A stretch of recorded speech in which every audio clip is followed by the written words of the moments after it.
here with Half Dozen Customs. Back out here for a little Monte Monday action. If you haven't been here before, this is my wife's first car that we're working on. It was in really bad shape. We've been working to get it back on the road and looking good. We still got a long ways to go. But every Monday we work on it and we get a little bit more done each week. So where we left off last week, I was hoping to maybe get this bottom of this primed last week, and we didn't. Kind of glad that we didn't, because after thinking about it for the last week, we got a lot of work to do on the other side, and I don't want to be dragging it across the stand while we're sanding, moving it back and forth on days that we're not working on it, and damaging the fresh primer underneath here. So what we're going to work on today is we're going to get all this sanded down and get it ready for primer, and then we're going to flip it over and we're going to start on the other side. So yeah, so let's get to it.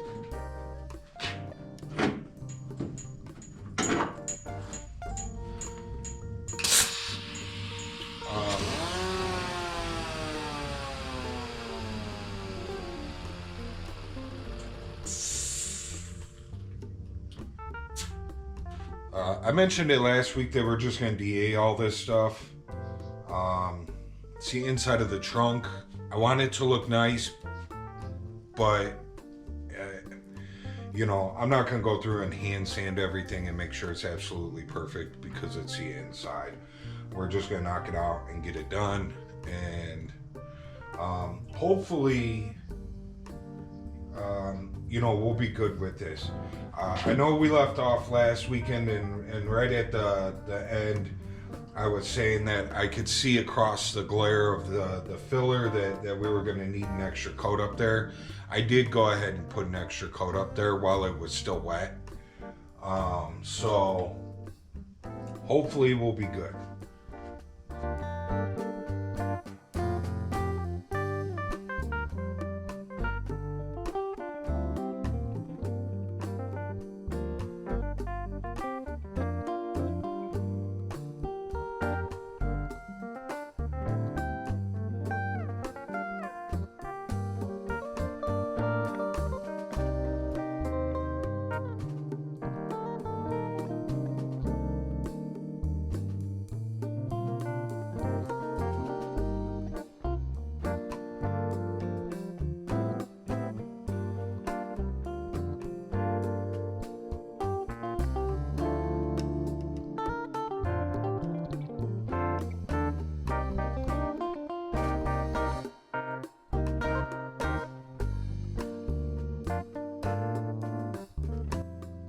Shut off in there for some reason.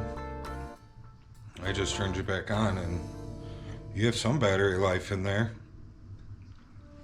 But so I don't know, we started over there DAing that, and I DA'd that little spot there. We DA'd the couple of little spots that were along the back here. I DA'd this spot down. We do have a little hand sanding to do right here just on the round edges. And I just blocked this out. I blocked this out by hand because the DA doesn't fit in there very well. So, but now we're gonna move back up here. I'm gonna put a fresh battery in, you guys. But we're gonna move up here and start getting that stuff sanded down.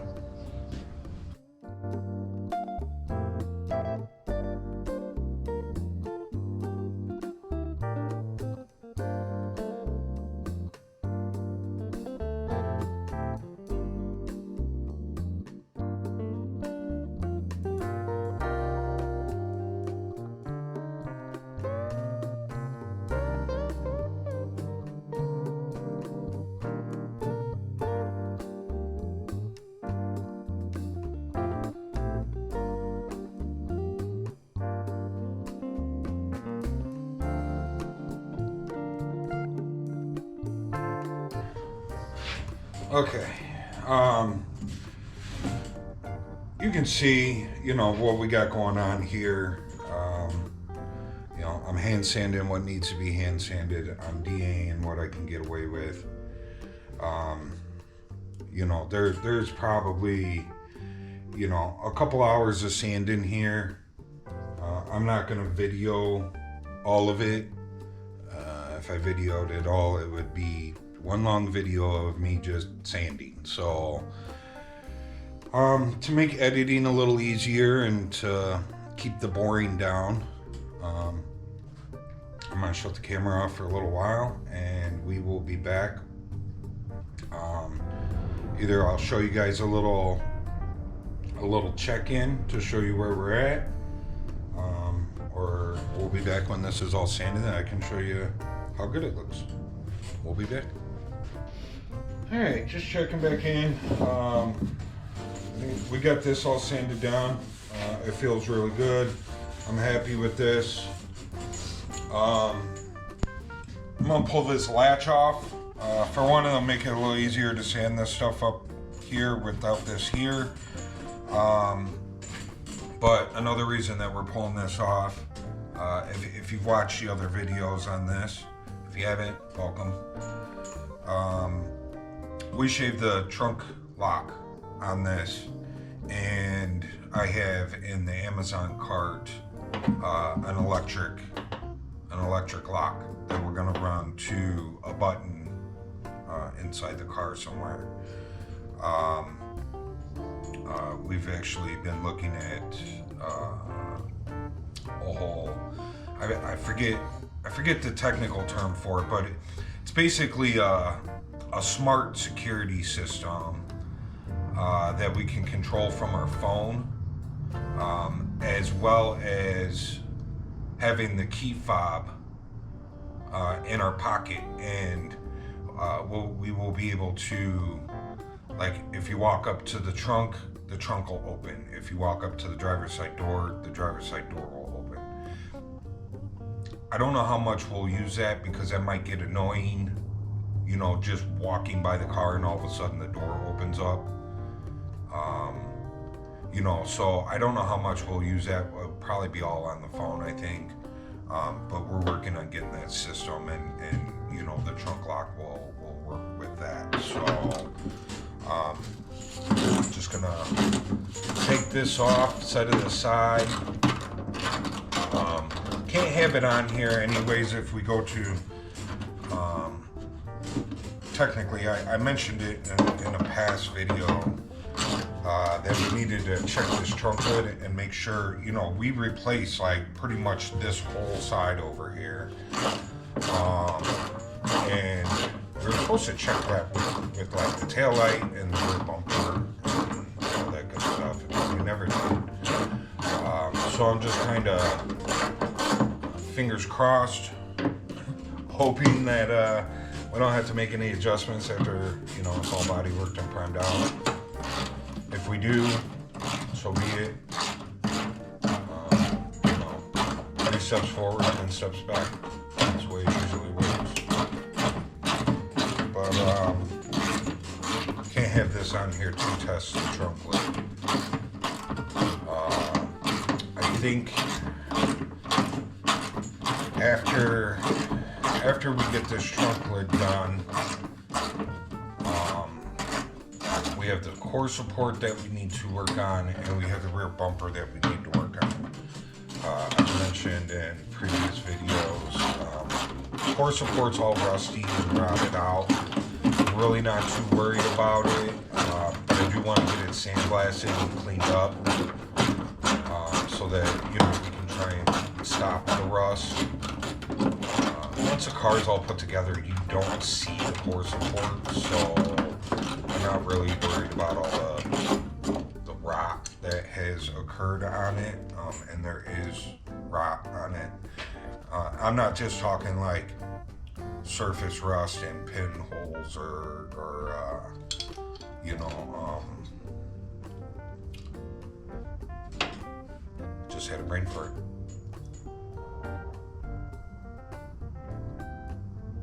Anyways, I'm not just talking about like surface rust and rust pitting. There we go. Like it's actually rotted the way that, you know, there's chunks missing, but like it's still, you know, it's not missing in anything that is structural. It's just sheet metal stuff.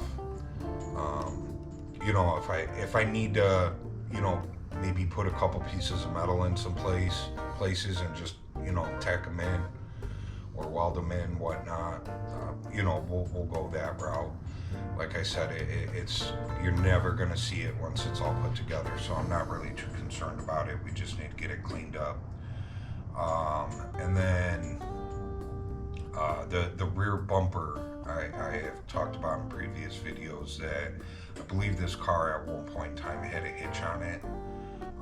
And there's a square cut out on the bottom of the bumper.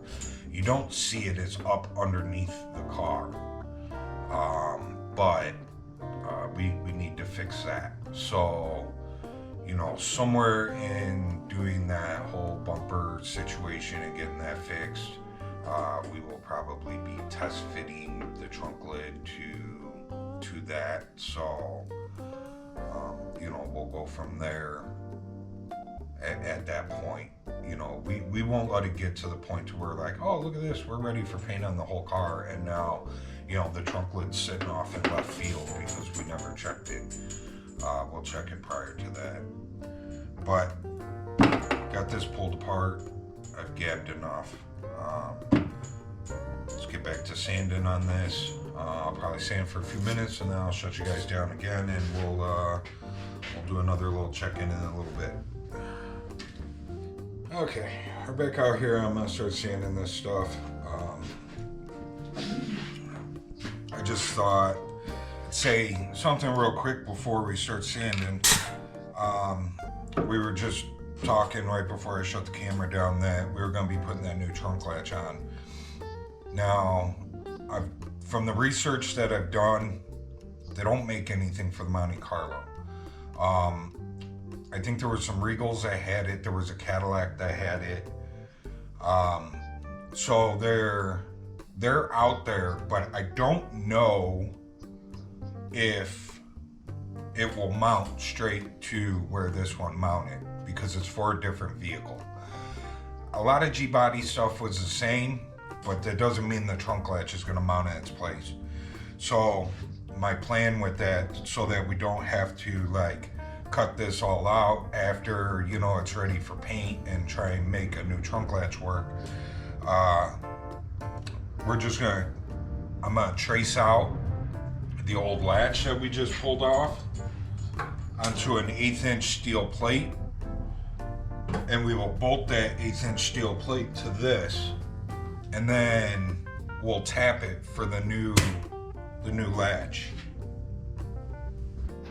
Sorry about that. We had there's a visitor at the door. I kind of cut off mid-conversation and shut the camera down, so. But let's get to sanding, shall we?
blow this off real quick, and then just double check that we got everything, and we'll flip it over, and we'll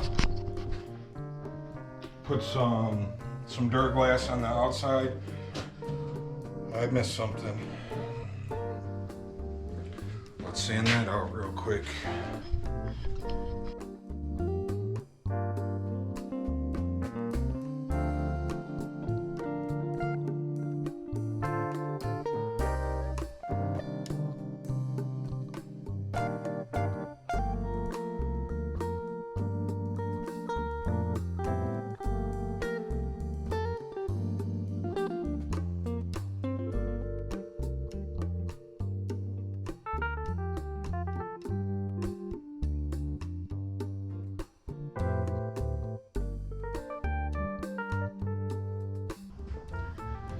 So we still gotta DA this all out, like DA out the whole trunk lid.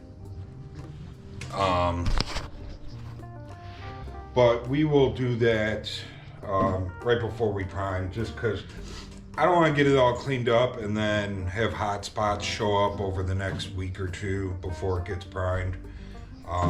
So we'll just we'll DA it at the end before we prime. But I think everything looks good.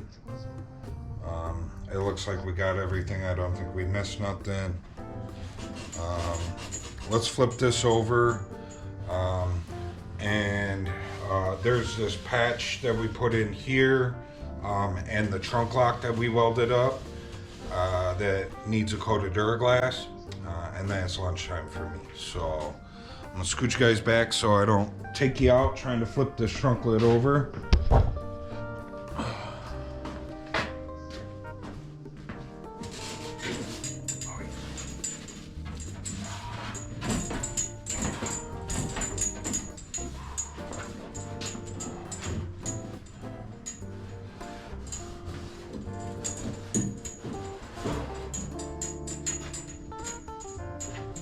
So, patch here, trunk lock.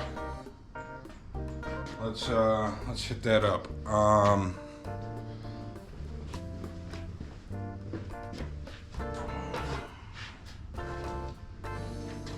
Everything still looks clean, so I'm just gonna hit it. You know, we sandblasted this and then we hit it with the burnishing tool.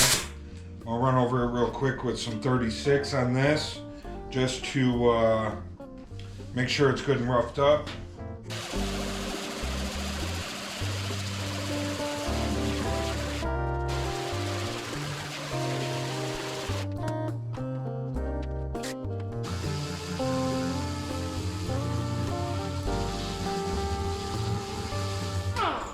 Just making sure it's cleaned up good.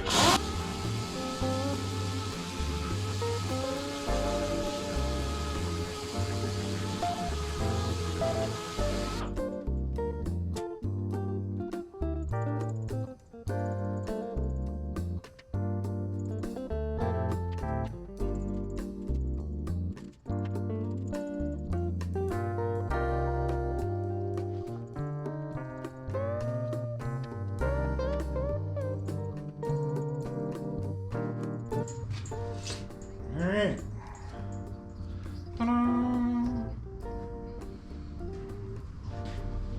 Oh, look at that. There's a big old dent there. We're gonna have to pinpull that later when I come back. Ooh, I got some stuff cleaned up on the Jeep I can spread this on. Try not to waste anything around here. Okay. Lunchtime for me. We'll be back. When we come back, we're gonna Mudhog this down, get this to where it's roughed in. We'll pull that dent there, do a little hammer in there.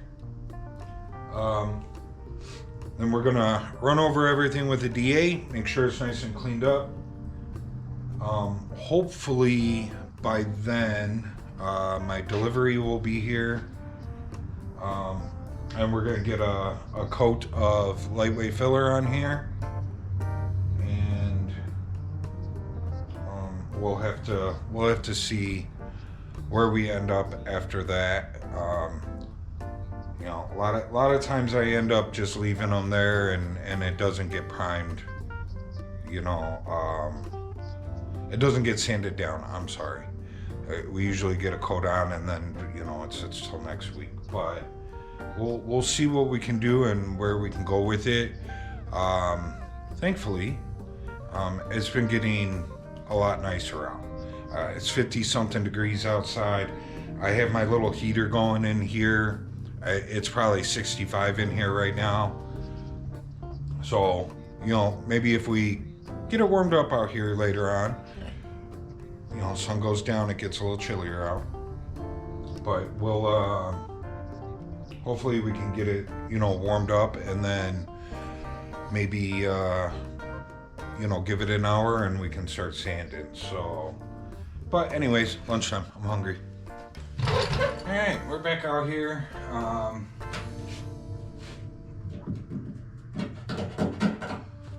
Feels dry. We're gonna hit it with the Mudhog real quick. And then I see a couple of hot spots that have popped up, so I think we'll run over it with the burnishing tool. We got that dent to pull, and our delivery showed up today, so I got plenty of filler now. I had some filler. I don't know if I had enough to do all of this. We'll find out. But I didn't want to use it all until I knew that I got our new delivery in, because we have work to do on the Jeep, and that's a little more important than getting this done. This is ours. This is a buddy's. So, but let's get to it.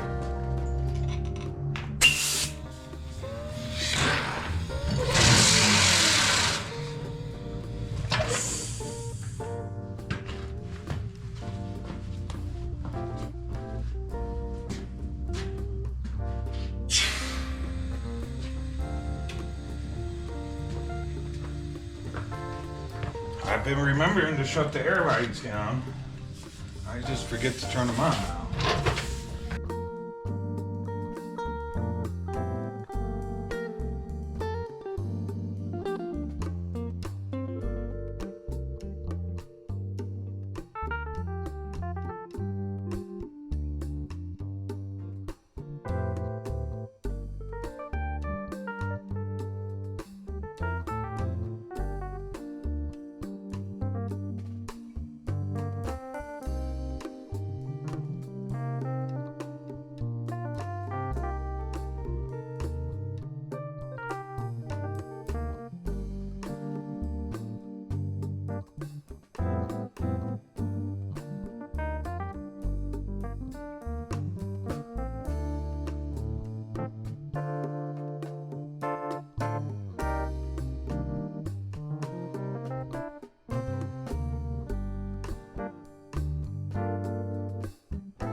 Okay,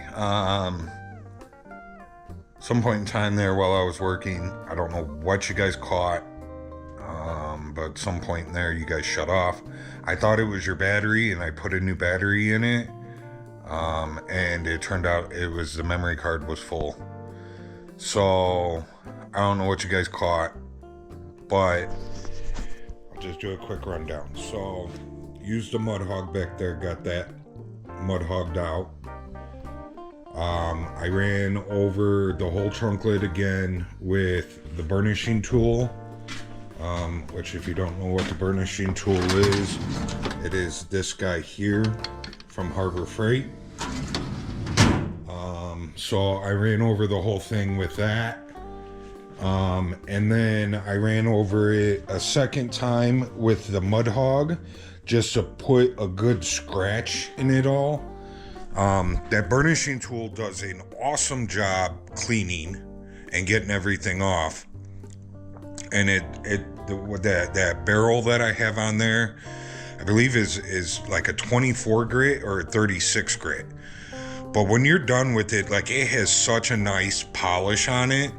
Like, I'm scared to put filler over that because if you run your fingers across it, like, it's smooth and shiny and it looks really pretty.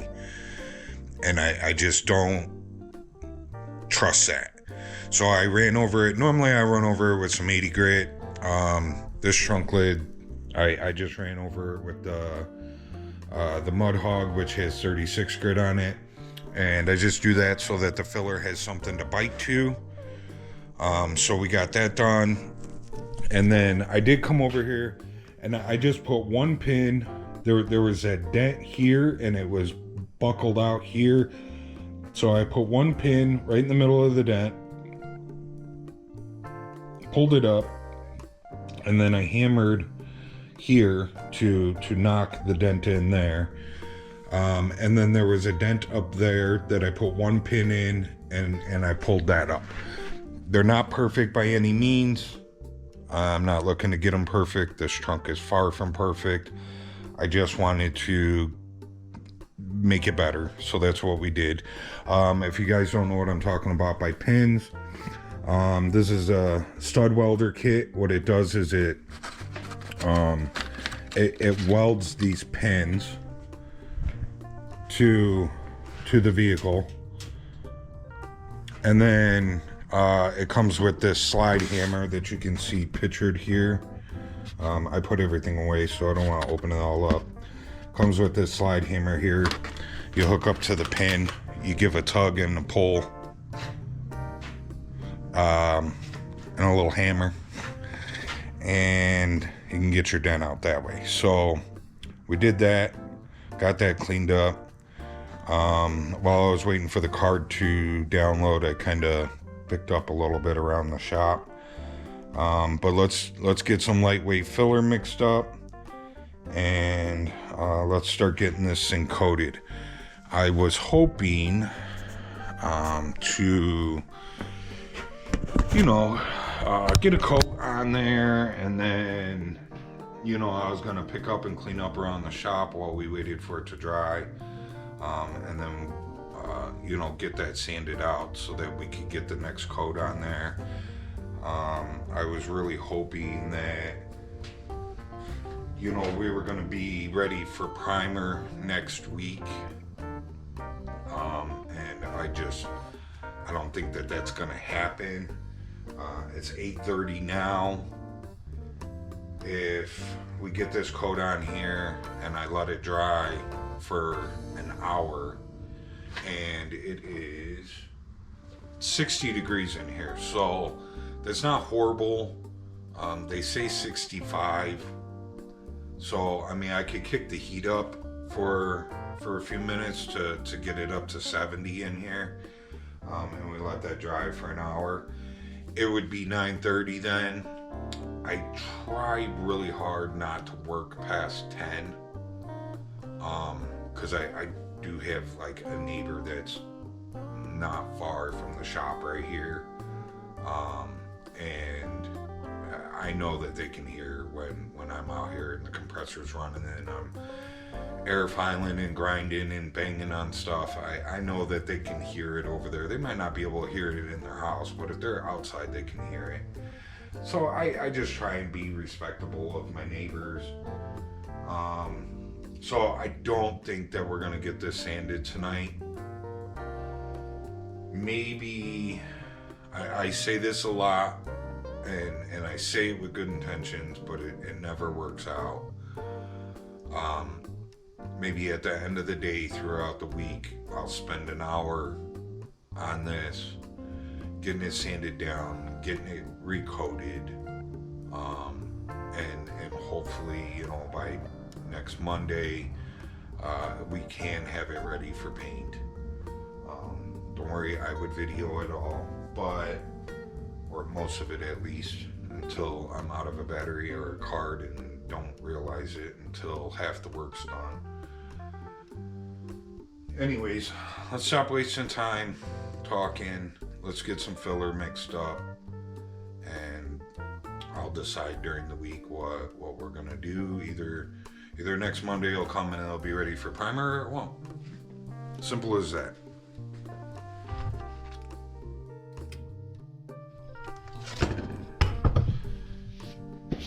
Look at that, I got this side all cleaned up.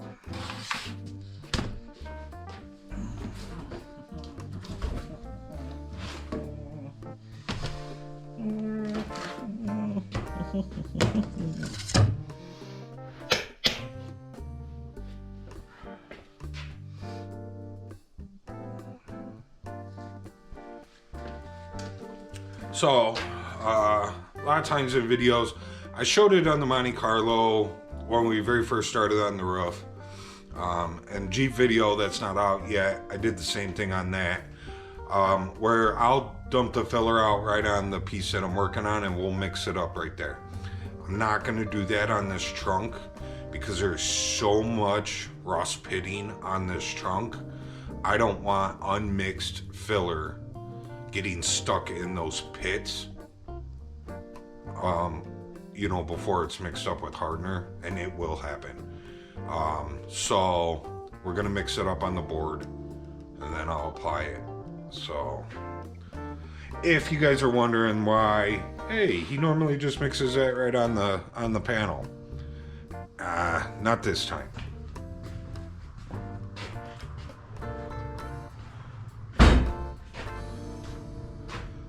So I'll show you, like, if you guys look, like, I mean, it's just full of pitting. I mean, maybe I could get away with like this area or maybe a little bit over there, but I'm not even gonna chance it.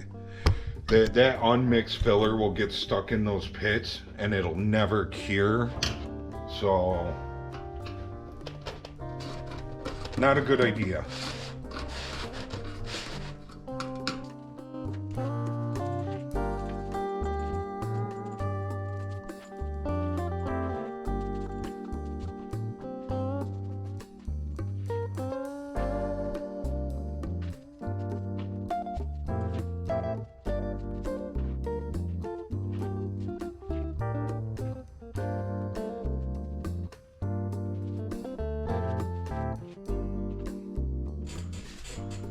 Okay, we're good. See you guys next week.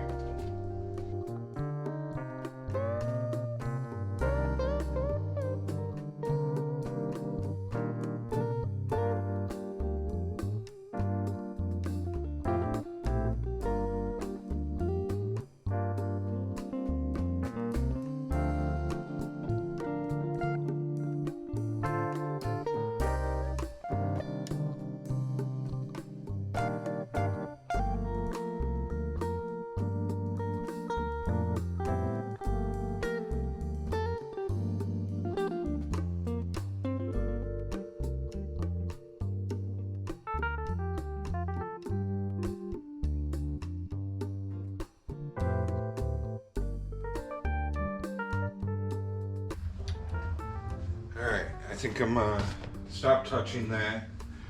I don't know if you guys noticed, but I kind of came back and piled it up right there. If you remember me talking about other videos, like there was a dent up here and then a big dent over here. And I'm talking like big basketball size low spots in there. It's not a whole lot that you can do with those to get those out. You can't get to it from the inside because, you know, there's a trunk frame in there. You know, trying to pin pull it with the stud welder that I showed you guys in the box, you're just gonna end up with a whole bunch of high spots. Like, it's just not worth it. Just fill it and be done with it. So I'm gonna mix up this last little bit that we have here and see how far it gets us. And Okay, this is the bottom of the can. Scraping the sides, all that. I expect there to probably be some chunkies in there. Finish this back side here.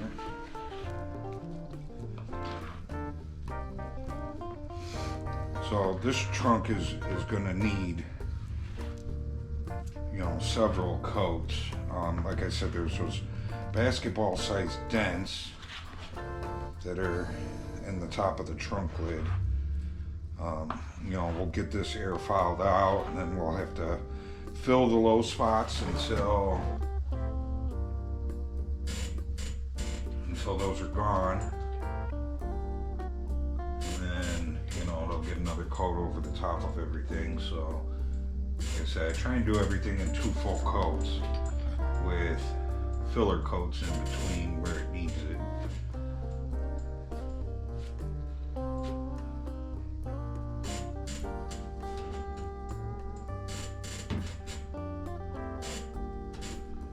You know, if you know you got some dents, you could always fill them first.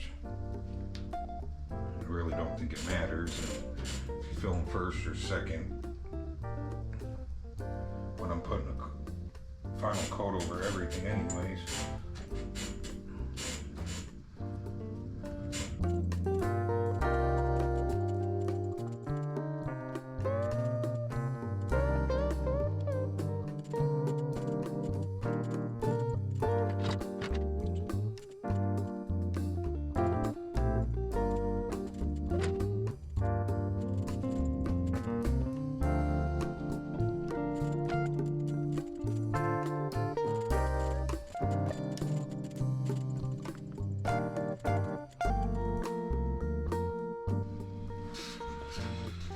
Okay, well, we've got this bad boy coated up.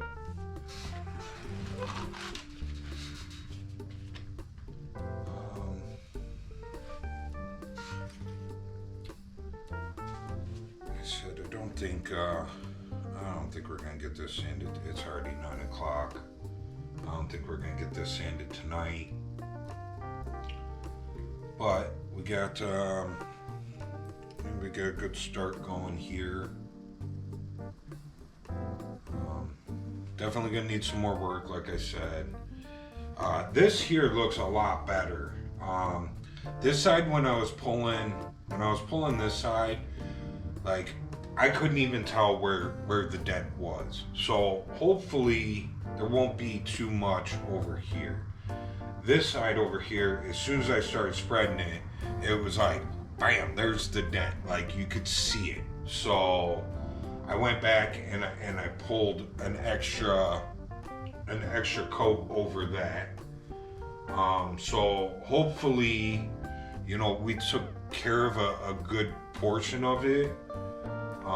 You know, I kind of tried to build it up there. I can still see where it's at. So I know that there's going to need to be some low spots filled. As far as this goes, you know, this over here, you know, we had that one dent up here. I think this side will be pretty good. This side and up here will be close, I think, because you know, got the Duraglas on there first as a first coat. So we'll be back next week to sand this stuff down, or like I said, maybe we will, you know, maybe I'll spend a little time tomorrow and we'll air file this guy out and we'll recoat the low spots. So there's a couple guys that I watched that at the end of their videos, they've been kind of just naming off a couple of the channels that they watch for you guys to go watch. So I was thinking about kind of doing the same thing. The one guy that did it first, I'm not sure if he knows we are. I know that I've shared our link before in comments of posts, and he's in those comments. So maybe he's heard of us, maybe he hasn't. But he did not mention us, so I'll mention him. And then the next guy, I know he knows of us. I've talked to him on Facebook, and he didn't mention us either. So, but I'll still mention him. So there's, of course, like I watch Puddin's Fab Shop. So if you guys haven't ever checked him out, check him out. He does great stuff. I watch Corey Wee Customs. If you guys don't know who they are or never checked them out, check them out. I watch LT Custom Garage. He's just a guy that kind of works in his garage. He's building a Chevy Love mini truck, and he does a lot of pinstriping stuff. So check him out. He's pretty funny. He's a good guy to watch. Who else do I watch? Of course, I watch Half-Has Customs. Carl over at Make It Custom. That dude is amazing. He does amazing metal work. Like he knows his stuff, and he can build some cool shit. So definitely check him out. He builds a lot of his own tools as well, and he sells the PDFs for them, or he'll sell kits for them if the shipping's not too crazy. Usually the stuff that's super heavy duty, he does the PDFs on it because it's not worth shipping when it's that heavy. But if shipping freight isn't super crazy, then he'll actually make the tool and he sells them on his site. So definitely check him out. And then Virginia is for lowriders. He's the one I was hoping he was going to say my name, but he didn't. He's cool. He's building a lot of really cool stuff right now. He just body dropped a mini truck that he's doing. He's doing hydros on another mini truck. He's body dropping a Caprice right now, which is really cool to see. It's not a vehicle that you would normally see somebody do a body drop on, and it's on hydros too, which makes it even cooler. And then for some odd reason, the other guy is slipping my mind at the moment. I can picture it, and I can picture it starting off. Let me grab the remote real quick so I can go to my YouTube channel. It's on the tip of my tongue. There he is. Lower class fat.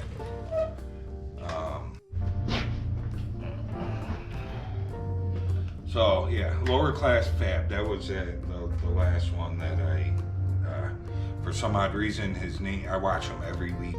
For some odd reason, his name was just slipping my mind.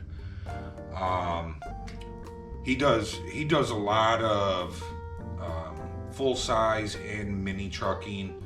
They're all kind of mini trucking themed, whether they're full size or not. They're usually big rims and bagged and lowered and all that stuff. And every week he's working on something different. A lot of customer work comes in there, but it's all the same kind of vehicles. So check him out. He's definitely staying busy. So, but yeah. So down at the bottom of our YouTube page, I have a bunch of these guys listed down there. So you can just scroll down to the bottom of our YouTube page, and their links should be down there. At least most of them should be. So they're the guys that I watch every week. Yeah. So I will see you guys in the next one. Remember to like, subscribe, share, leave a comment, and one step closer. See you guys later. I'm out.